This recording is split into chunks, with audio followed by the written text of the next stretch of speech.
Greetings, ladies and gentlemen, this is Bolg here. I am back again. I figured I'd take a little break from Diablo 3, because I haven't exactly found any more farm spots or anything more entertaining quite yet, so I figured I'd take a look at Final Fantasy XIV. I've been meaning to for a while.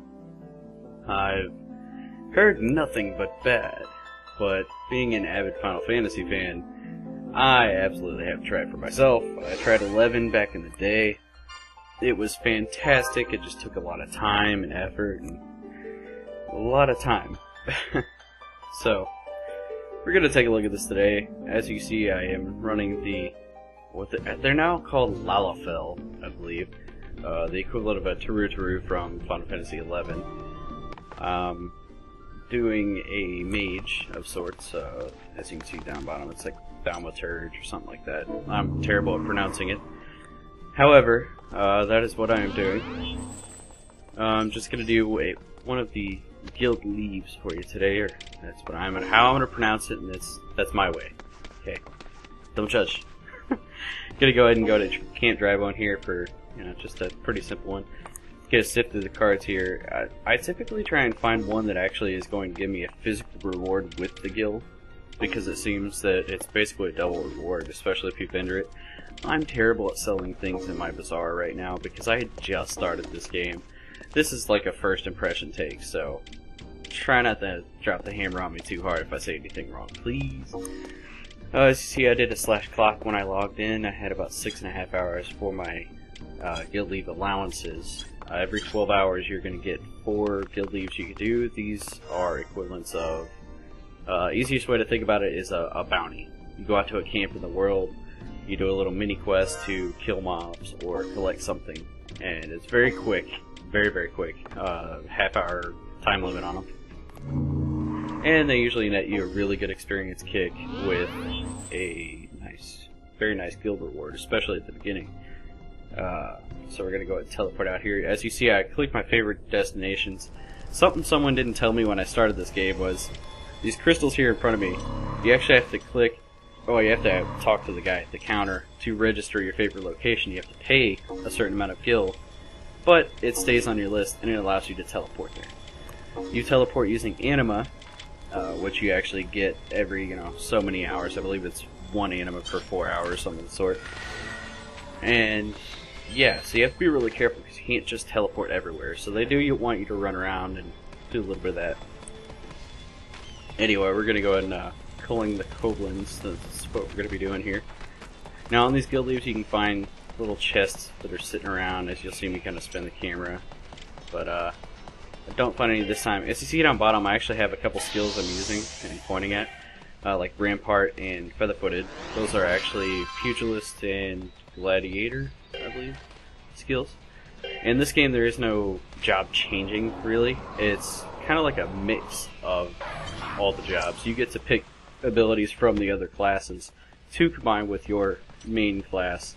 Your class does change, however, if you put a different weapon typing on, which is actually kind of cool. So you can still have like all the classes on one character, and I really like the ability to use abilities from other classes as well. It just, the customization of any of the combinations you can think of are pretty insane.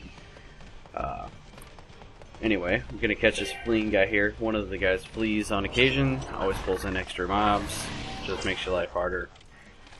Fortunately, I'm doing a very easy Guildleve here. I'm about 6 levels over level. Probably should have selected one higher. Oh well. Anyway, so as far as controls, right now I believe they're more fitted for controller play and less fitted for actual keyboard and mouse. That's one of the changes they're going to be working on with 2.0, which is coming up here in a couple months, I believe. It's more or less a relaunch. As you see at the end of the Guildleve, it also teleports you back, heals you full. Pretty awesome. Anyway, so about 2.0, it's supposed to make the game really a lot better. Right now, day 1, I found myself running around having absolutely no idea in the world what to do. Day 2, after I had already said that this game's not going to hold my attention because it's too slow, I ate my words because I sat on it all day long. As you can tell, I went from, I don't know, I basically got up to 16 in a day, more or less, which is moderate for someone who has no idea what to do. As you see, here's a little bit of the town here. Well, looks pretty good. Now, as far as graphics, I'm running a GeForce 550 Ti, if anyone's wondering.